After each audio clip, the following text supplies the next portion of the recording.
Quero louvar a Deus porque, mais uma vez, podemos estar aqui para transmitir a palavra do Senhor ao coração dos irmãos.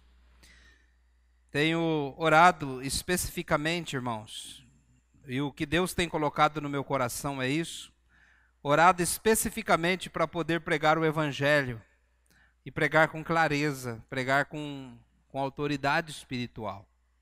Eu creio, irmãos, que há muitos evangélicos hoje, nos dias que nós estamos vivendo, que não compreenderam o Evangelho de Jesus em sua totalidade, que ainda não vivem o Evangelho em suas vidas, ainda não vivem o Evangelho em suas vidas, ainda estão vivendo praticamente a mesma vida que viviam antes de conhecer a Cristo, porque não assimilaram o Evangelho da graça em suas vidas. E a minha oração é para que esse ano 2018 eu possa pregar mensagens que sejam simples e claras, para que aqueles que ainda não compreendem e não praticam o Evangelho, e ainda talvez até pessoas que não receberam a salvação em Cristo Jesus, mas que possam realmente ser esclarecidos quanto a essa preciosa mensagem e possam ter suas vidas transformadas.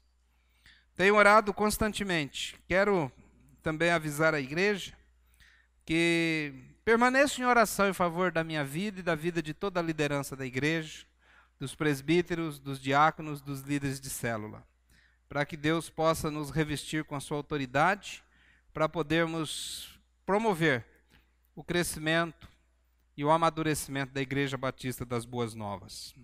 Essa semana, se pela graça e misericórdia de Deus, se assim Ele nos permitir, estarei indo, junto talvez com alguns líderes aqui da igreja, para um retiro espiritual, chamado de Dia Sacerdotal. Vamos entrar num lugar, num tipo de um acampamento, na sexta-feira às 8 horas da noite, e permanecer em comunhão e oração com Deus, e oração a Deus, durante 24 horas, até no sábado às 20 horas, quando então retornaremos. Peço que estejam orando, e também pode crer, irmãos, que nós estaremos ali, estarei orando pela igreja, orando pelos irmãos, orando pelas famílias, orando pelas necessidades do ministério e da vida dos irmãos. Amém? Vamos orar? Senhor, eu quero colocar diante de Ti, mais uma vez, esse momento tão sublime da pregação da palavra. Quero lembrar, ó Deus, os irmãos que estão enfermos e têm enfrentado problemas de enfermidades. Ó Pai, eu creio que depois da nossa salvação, do perdão de Deus, da vida eterna, do nome escrito no livro da vida, a coisa mais importante é a nossa saúde. Ó Deus, a nossa saúde não é a coisa mais importante, porque Jesus disse o que adianta o homem ganhar o mundo inteiro, mas perder sua alma. Mas eu creio, ó Deus, que aqui nessa terra, aqui nesse mundo, a saúde é a coisa mais importante. Quero pedir a Ti que o Senhor esteja promovendo curas, promovendo libertação de enfermidades. Quero clamar agora pela irmãzinha Giovana, filha do Maico e da Cida, que está hospitalizada, que o Senhor esteja a visitando e curando aquela enfermidade que ela está passando, e nós cremos em nome de Jesus que ela será restaurada e estará em breve aqui conosco novamente. Peço por outros irmãos que têm enfrentado problemas de enfermidades, para que o Senhor os cure, o Senhor lhes dê, ó Deus, uma qualidade de vida, para que possam servir o Senhor com desprendimento. Nós rogamos também agora, nesse momento, pela palavra que vamos ouvir, e que ela possa, meu Deus, ser eficiente no sentido de que nosso coração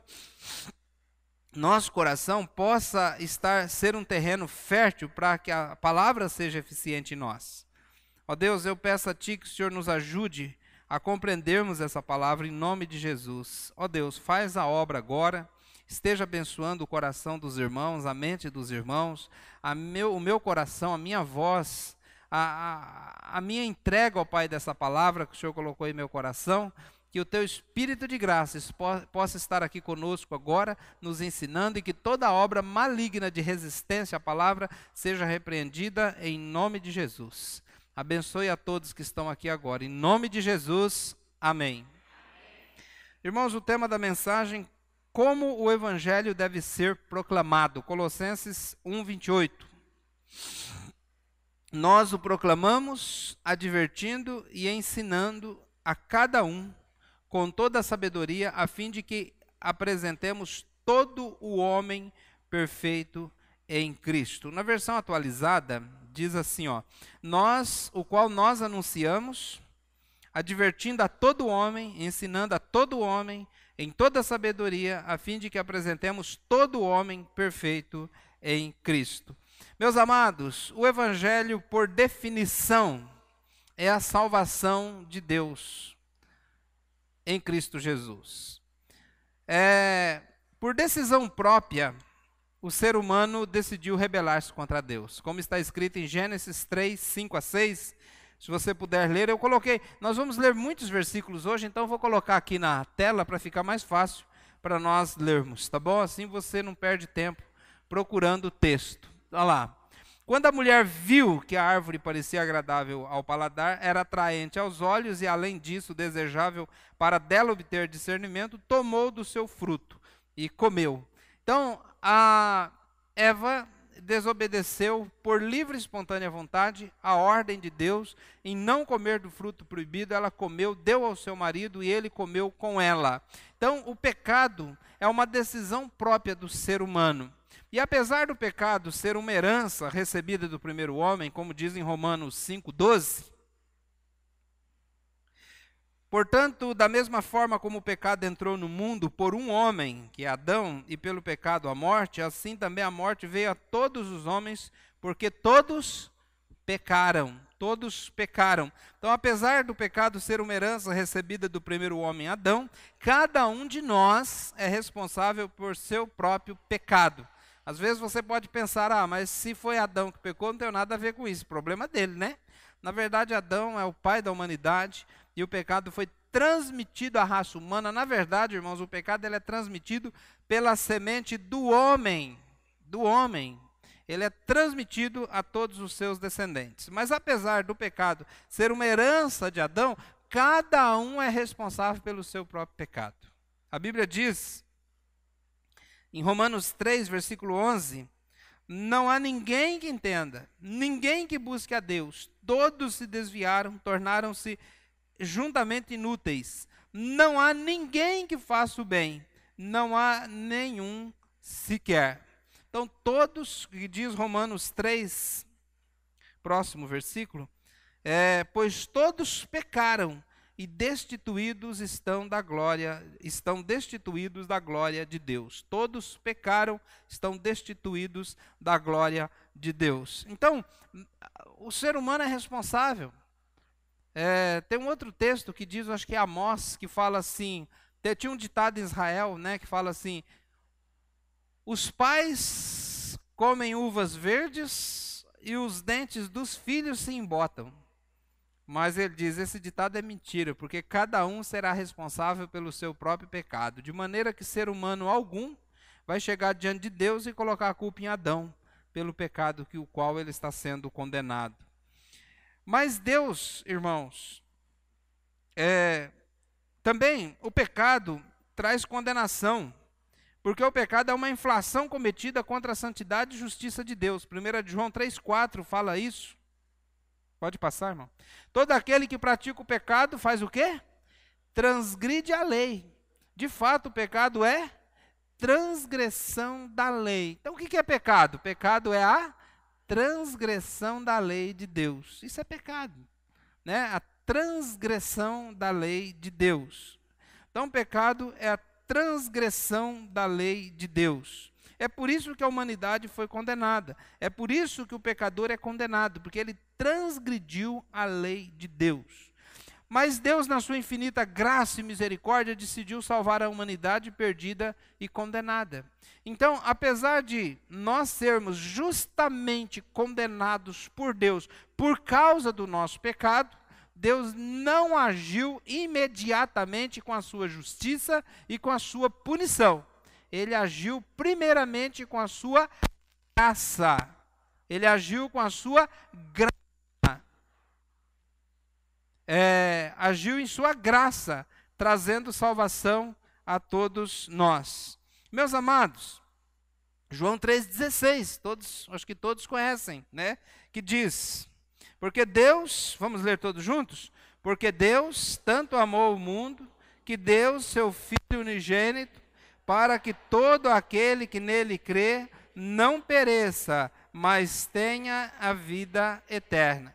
Então, Deus amou o mundo de tal maneira, que deu seu Filho unigênito, para que todo aquele que nele crer não pereça, não receba a condenação merecida, não pereça, ou seja, não seja condenado a passar a eternidade longe de Deus, não pereça, não vá para o inferno, não vá para longe de Deus, não pereça, mas tenha a vida eterna. Amém, irmãos?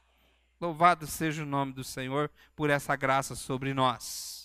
O Evangelho, meus irmãos, o que é o Evangelho? Se alguém lhe perguntar o que é o Evangelho, o que você responde? A resposta mais simples que você poderia dar é: o Evangelho é Jesus. A resposta mais simples e mais correta que você poderia dar é essa. O Evangelho é Jesus. Fale para você aprender. O Evangelho é Jesus. O que é o Evangelho? O Evangelho é Jesus. O Evangelho é Jesus. Colossenses 1:27. Diz assim, ó, eu mesmo, irmãos, quando estive entre... 1 Coríntios 2, 1 e 2 diz, eu mesmo, irmãos, quando estive entre vocês, não fui com discurso eloquente, nem com muita sabedoria para lhes proclamar o mistério de Deus, pois decidi nada saber entre vocês a não ser Jesus Cristo e este crucificado. O que foi que Paulo pregou para os coríntios? Jesus Cristo e este crucificado. Então, o Evangelho é Jesus. O que é a mensagem do Evangelho? É a mensagem de Jesus. Meus irmãos, pregar o Evangelho não é pregar a igreja, não é pregar cultura gospel. Pregar o Evangelho não é pregar ética cristã. Pregar o Evangelho não é pregar usos e costumes. Pregar o Evangelho não é pregar regras. Pregar o Evangelho é pregar Jesus Cristo. Amém, irmãos? Fácil, né? Pregar o Evangelho é pregar Jesus Cristo. É pregar o nome de Jesus. A palavra Evangelho vem do grego, que significa boas novas. É o nome da nossa igreja, né? Boas novas. É a palavra evangelho, evangelos, em grego significa boa notícia, boas novas, notícia boa, para a humanidade morta em seus delitos e pecados, condenada ao inferno. Não está aí o versículo, mas João 3, 17, 18 diz que aquele que crê em Jesus não será condenado, mas quem não creu já está condenado. Para quem já está condenado, a notícia de salvação é uma grande notícia, é uma boa notícia. Portanto, meus irmãos, presta atenção para você ver que coisa mais interessante. Evangelho é o nome que se dá, não ao plano de Deus de salvar a humanidade. Presta atenção. Você vai ouvir uma coisa que talvez você já ouviu diferente. Evangelho não é o nome que se dá ao plano de Deus em salvar a humanidade. Evangelho é o nome que se dá à ação de Deus em salvar a humanidade. Amém? Então, Evangelho não é o nome do plano. Evangelho é o nome da ação salvífica de Deus. Falei bonito agora, irmãos? Falei bonito, né? Salvífica quer dizer a ação salvadora de Deus para a humanidade. Então, Evangelho é o nome dessa ação. Jesus diz, o Filho do Homem veio buscar e salvar o que se havia perdido. A ação de Deus em mandar Jesus. Deus amou o mundo de tal maneira que deu o seu Filho. O ato de Deus dar o seu Filho chama-se Evangelho. Lembra quando Jesus nasceu? O que o anjo disse para os pastores que estavam pastoreando nas imediações de Belém? Eis que vos trago boas novas de grande alegria. Nasceu hoje na cidade de Davi o Cristo, que é o Salvador. Salvador. Agora tem salvação para vocês. tem salvação para os seus pecados.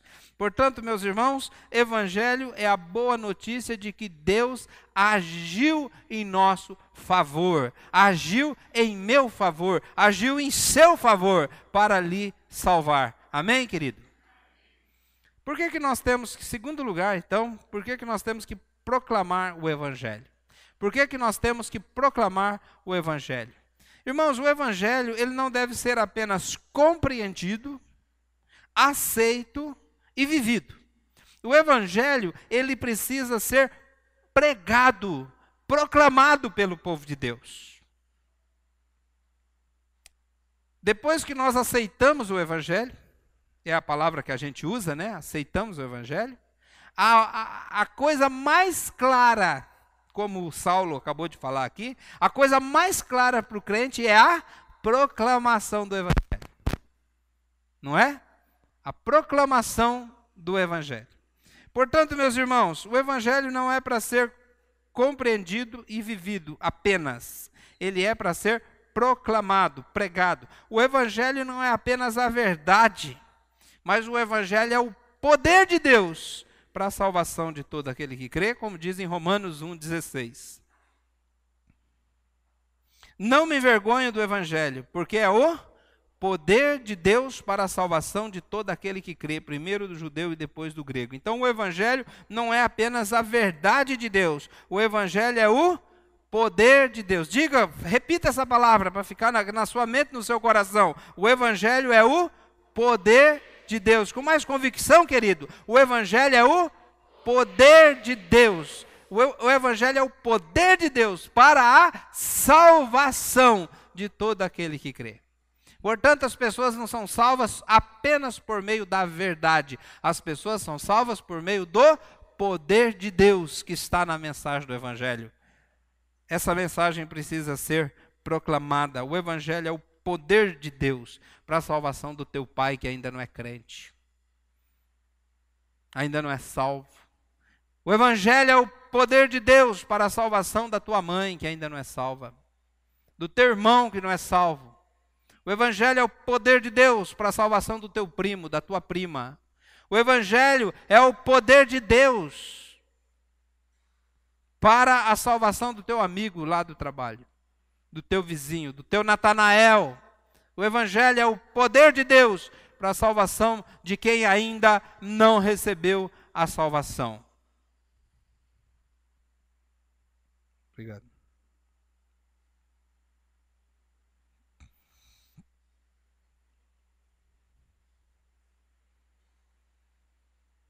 Eclesiastes 11:6,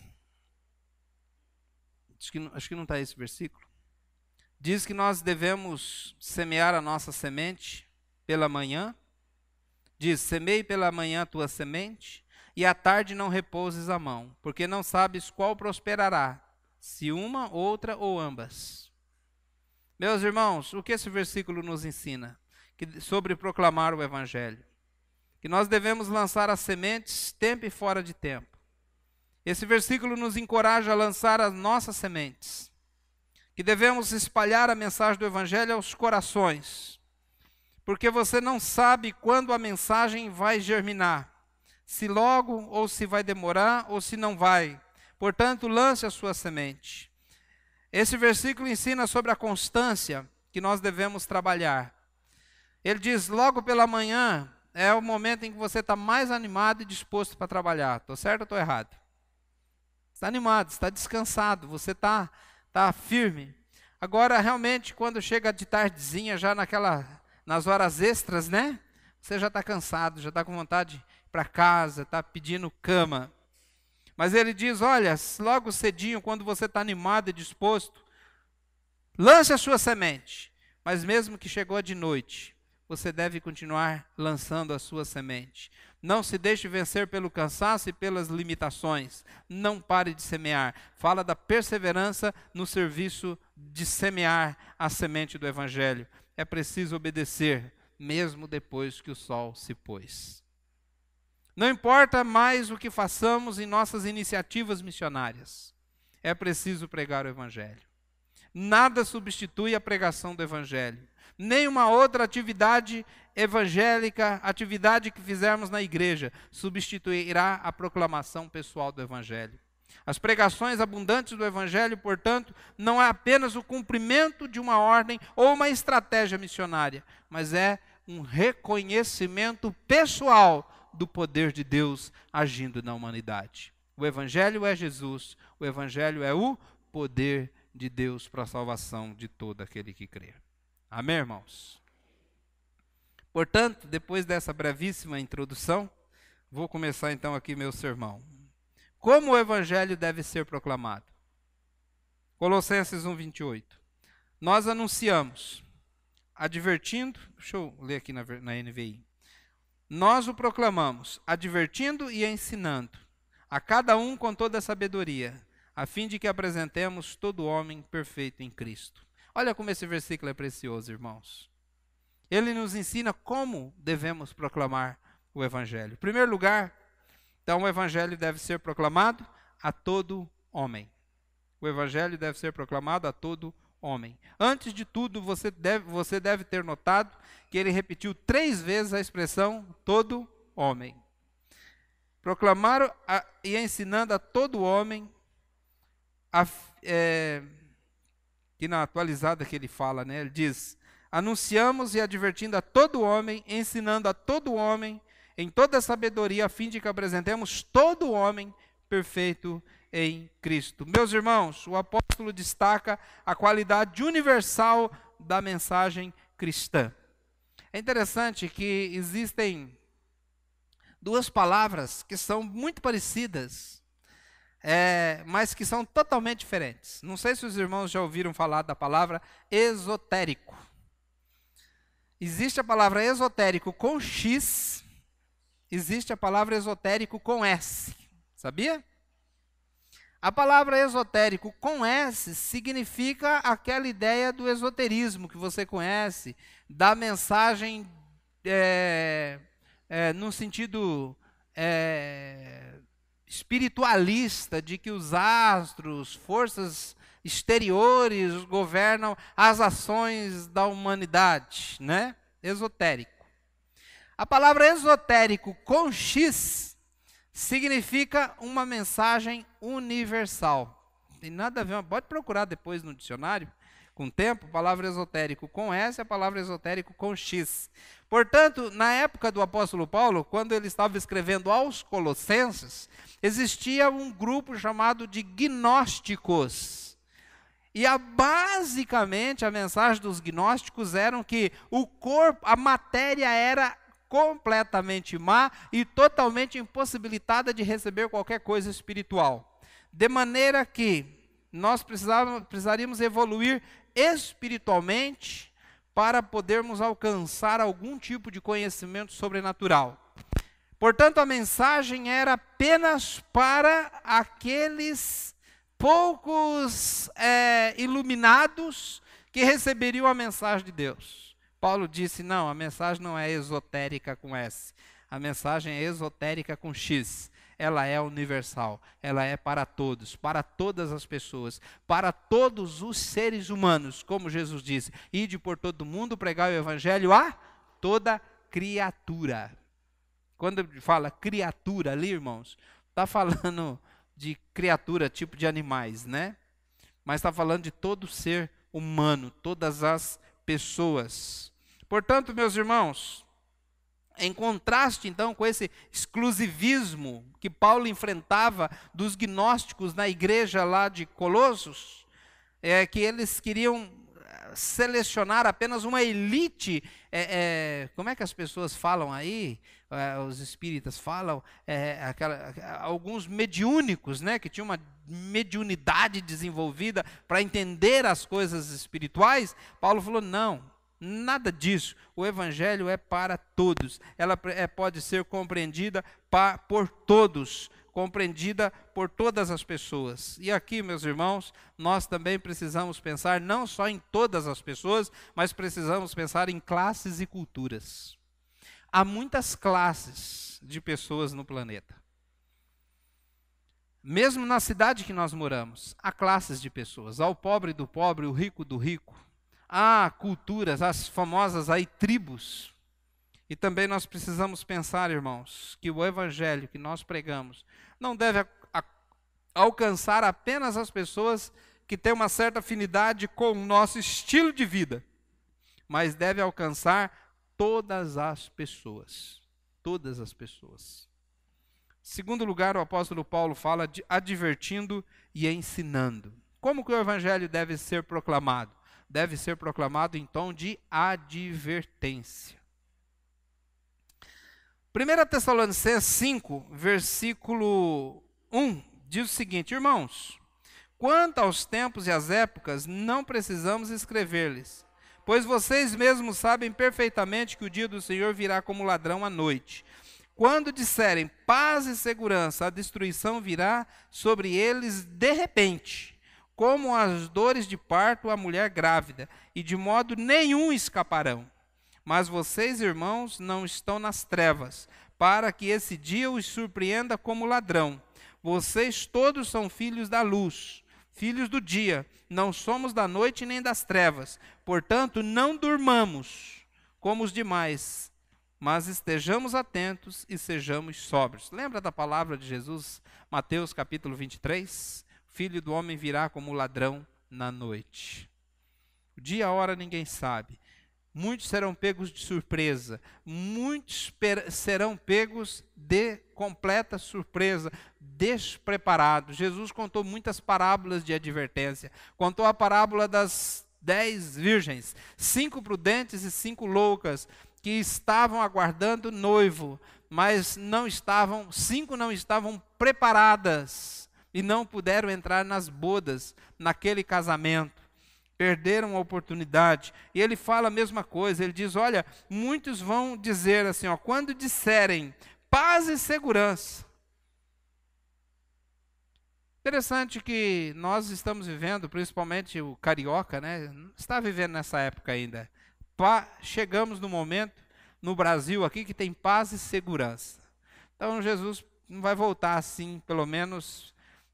os sinais estão se cumprindo, mas ainda não está no momento. Mas parece esperar algum momento em que vai dizer assim, paz e segurança. Paz e segurança.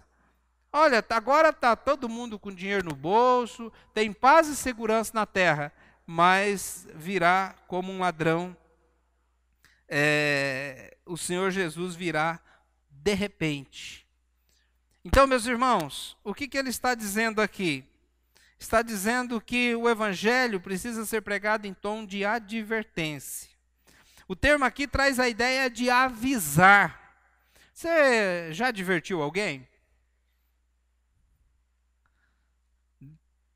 No sentido de avisar, não no sentido que você é ruim ou mal, ou não quer que a pessoa faça coisas legais. No sentido de que você quer salvar a vida da pessoa, né? Tome cuidado com isso, tome cuidado com aquilo. Olha, cuida aí. As mães advertem muito seus filhos, né? Ele vai sair, toma cuidado, olha dos dois lados e tal. Mas mesmo assim tem uns infelizes que ainda não olham e o carro passa em cima, atropela. Então continua advertindo, tá, mamãe? Filho sai, cata pro pescoço, fala, presta atenção. Cuidado com as más companhias. Não aceita malinha de gente estranha, é um perigo, né? Então, advertências. Irmãos, o nosso papel na terra é advertir a respeito das verdades que a palavra de Deus nos dá. Está tudo bem. Jesus falou que a vinda do Filho do Homem vai ser como os dias de Noé. Enquanto estão fazendo as suas festas, o Filho do Homem virá. Como é que está a humanidade hoje, irmãos? Tem uma frase que alguém pichou no muro, não sei onde foi, mas eu achei muito interessante a frase, né? Estava escrito assim, picharam no muro. Está tudo bem, mas está esquisito.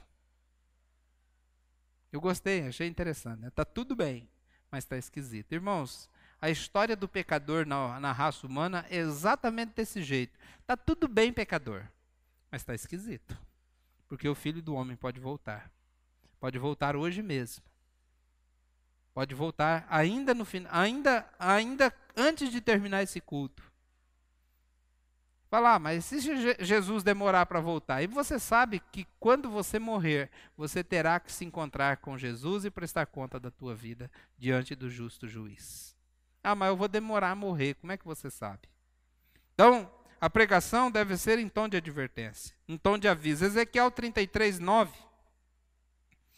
Entretanto, se você de fato advertir o ímpio para que se desvie do seu caminho, e se ele não se desviar, ele morrerá por suas iniquidades. Por sua iniquidade, você estará livre da sua responsabilidade. Ezequiel 33 é uma leitura muito interessante, porque ele fala lá, irmãos, do atalaia, aquela pessoa que fica na torre. Tinha aquelas cidades fortificadas, tinha aquelas torres ainda, alguns presídios e quartéis ainda tem aquelas torres. O atalaia fica lá. O que ele fica fazendo lá? Mexendo no WhatsApp? Não, não é. Ele fica lá vigiando, olhando.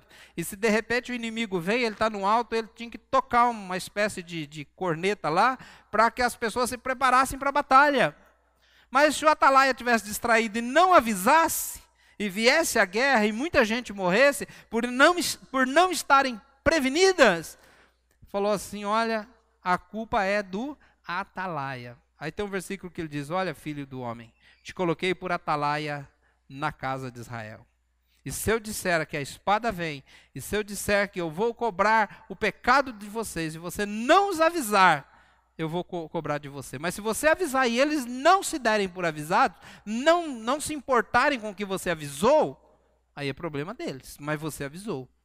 Meus irmãos, o evangelho é um aviso do juiz de Deus. É um aviso. E você pode usar essa expressão assim, olha, estou te avisando. Depois não vai dizer que eu não avisei. Não é assim que nós falamos? Não vai dizer que eu não avisei. Eu li uma história que, ali vindo de Maringá para Londrina, Paraná chove muito, e um fazendeiro, disse que era um japonês, né, um descendente de japonês, Nisei, Sansei, não sei, alguma coisa assim. E ele estava vindo com seu carro, e a ponte caiu. E aí o que acontece? Irmão, eu acho que é o retorno que está desligando e ligando. Desliga a potência embaixo.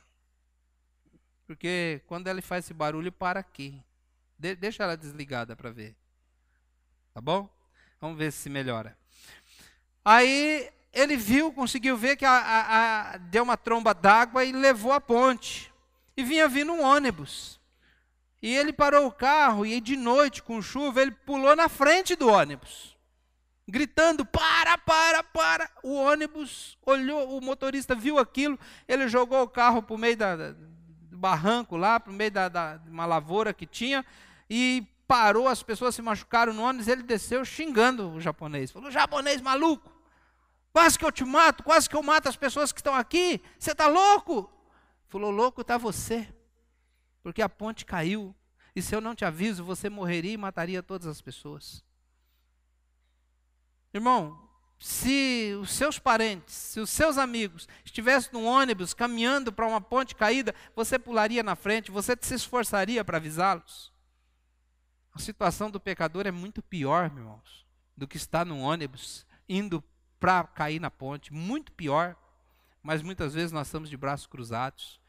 Mas Deus diz, cobrarei do atalaia se ele não avisar. Meus irmãos, a pregação de João Batista era uma pregação de advertência. Veja só.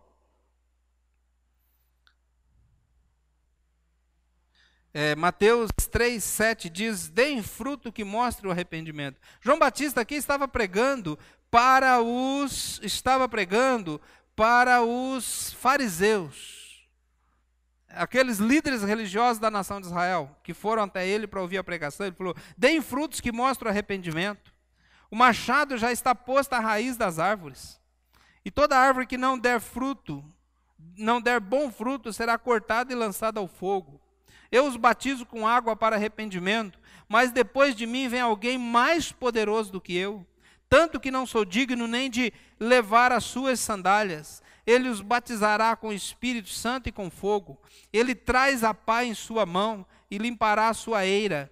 ajuntando o seu trigo no celeiro, mas queimará a palha com fogo que nunca se apaga. A mensagem de João Batista era uma mensagem de advertência. Você tome cuidado, arrependa de coração, arrependa de verdade, porque Jesus está chegando. E Jesus é a salvação daquele que crê, mas é o juiz e o executor do juízo daquele que não se arrepender.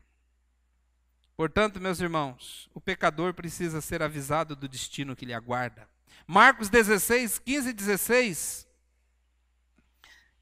Jesus disse-lhes, vão pelo mundo todo e preguem o evangelho a todas as pessoas. Quem crer e for batizado será salvo, mas quem não crer será condenado. É uma advertência.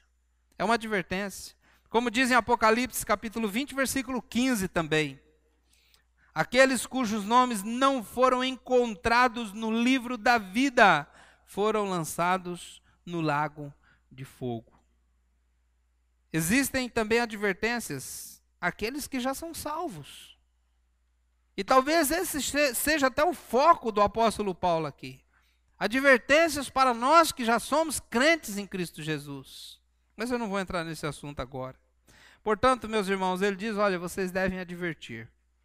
O evangelho é de advertência, mas também o evangelho é o ensino. Mateus 28, 20, vocês conhecem bem, que diz, desculpe, não está aí, mas Mateus 28, 20 diz que nós devemos ir por todo mundo, fazer discípulos de todas as nações, ensinando os novos discípulos a guardarem todas as coisas que Jesus nos ordenou.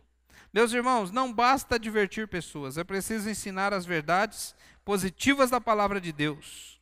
Aqui fala do ensino daquilo que o cristão deve praticar do evangelho. A palavra ensino aqui vem da palavra didaskalos, do grego, da onde vem a palavra em português didático. A palavra professor. A palavra ensino vem da palavra grega, didático, que fala a respeito realmente de dar aula, de ser um professor, de ensinar didaticamente. É a nossa obrigação também como igreja, irmãos. Ter a escola bíblica, ter o discipulado 1 a 1, ter as aulas do caminho, ter classes e ter ensinos, ter professores que ensinam o evangelho. Portanto, o evangelho, ele tem essas duas características na pregação. Tem a característica da advertência, mas tem a característica também do ensino. E Paulo continua dizendo aqui com toda a sabedoria. O evangelho é Jesus. Lembra disso ou não? O evangelho é Jesus. Para pregar o evangelho, meus irmãos, é preciso conhecer a Jesus. E que sabedoria é essa que ele está falando aqui, ó? Quer ver, ó? Colossenses 2 diz, esforçando-me para que eles sejam fortalecidos em seu coração, estejam unidos em amor e alcancem toda a riqueza do pleno entendimento, a fim de conhecerem plenamente o mistério de Deus. A saber, Cristo nele estão escondidos todos os tesouros da sabedoria e do conhecimento. Então, para pregar o evangelho com toda a sabedoria, é preciso conhecer a Jesus. Ele é a nossa sabedoria. E em último lugar, irmãos, com o objetivo de apresentar todo homem perfeito em Cristo. Observe que o apóstolo Paulo não para aqui só no anunciar o evangelho, mas ele continua no anunciar e discipular os que são convertidos. Fazer os cristãos que ouviram o evangelho e creram no evangelho crescerem e amadurecerem espiritualmente, tornando-se pessoas adultas na fé. Irmãos, uma pessoa adulta na fé não é uma pessoa que tem grande conhecimento ou perfeito conhecimento das doutrinas cristãs. Uma pessoa adulta na fé é uma pessoa que pratica o evangelho que recebeu. Certo? É uma pessoa que pratica. a pessoa que vive o Evangelho. Paulo falou em Efésios 4, ele falou, olha, o nosso objetivo é que vocês não sejam mais como crianças, levado, arrastado de um lado para o outro por vento de doutrinas, mas que vocês sejam apresentados perfeitos em Cristo, completos em Cristo. Meus irmãos, perfeito não significa sem pecado, mas sim completo e maduro. E isso somente conseguiremos por meio do ensino prático do Evangelho. Meu último versículo aqui que eu quero compartilhar com os irmãos, que é Hebreus 5, 11 a 14, que diz: quanto a isso temos muito que dizer, coisas difíceis de explicar, porque vocês se tornaram lentos para aprender. Embora a esta altura já devessem ser mestres, vocês precisam de alguém que lhes ensine novamente os princípios elementares da palavra de Deus. Estão precisando de leite e não de alimento sólido. Quem se alimenta de leite ainda é criança, não tem experiência no ensino da justiça, mas o alimento sólido é para os adultos, os quais, pelo exercício constante, tornaram-se aptos para discernir tanto o bem quanto o mal. Paulo também vai falar lá em 1 Coríntios, capítulo 5, ele vai falar a respeito de pessoas que são crianças em Cristo. Desculpa, eu acho que é capítulo 3. Ele fala assim, irmãos, 1 Coríntios 3, ele diz, irmão, não lhes pude falar como a espirituais, mas como a carnais, como crianças em Cristo. Dê-lhes leite e não alimento sólido, pois vocês não estavam em condições de recebê-lo. De fato, vocês ainda não estão em condições, porque são carnais. Aí Paulo vai definir aqui o que é um crente carnal, o que é um crente não amadurecido, o que é um crente que não evoluiu no evangelho que creu, um crente que não amadureceu na sua fé. Ele diz, porque visto que há invejas, divisões entre vocês, não estão sendo carnais e não estão agindo como mundanos. Portanto, meus irmãos, há muitos crentes que creram no evangelho verdadeiramente, mas não estão evoluindo para uma maturidade cristã, ainda são falhos. Não tem compromisso com a fé, não tem compromisso com a palavra, não tem compromisso com a oração, não tem compromisso com o corpo de Cristo, não tem compromisso com a santificação pessoal de vida, não tem compromisso com a proclamação do Evangelho, não tem compromisso com os seus deveres como cristãos. Sua boca ainda não é santificada, seus olhos não são santificados, seu coração ainda é cheio de amargura e rancor, ainda não consegue perdoar aqueles que lhe ofendem, ainda são pessoas que não têm ainda um desenvolvimento na fé para viver plenamente o Evangelho. Portanto, a proclamação do Evangelho, ela inclui duas partes.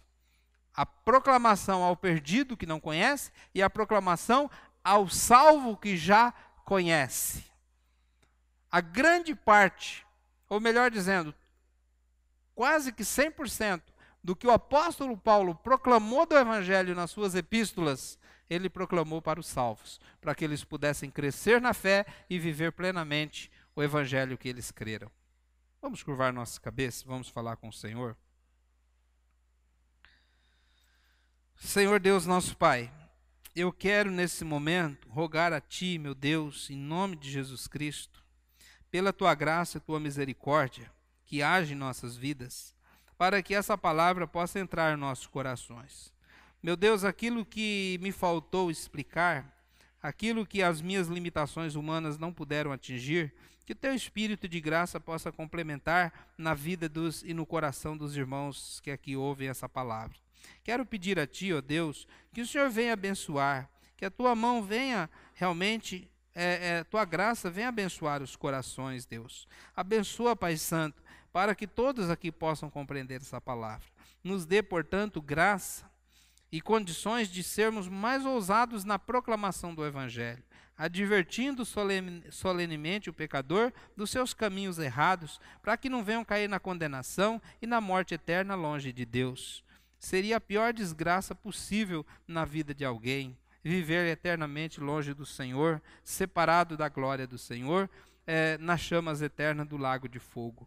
Também, ó Deus, nos dê graça para que possamos proclamar o Evangelho aos que já receberam a luz da salvação, para que possam ser crentes maduros, crentes fortes, Crentes, ó Deus, que têm compromisso, não crianças fracas, instáveis, mas que possam realmente, ó Deus, viver uma vida plena do Evangelho que creram em suas vidas.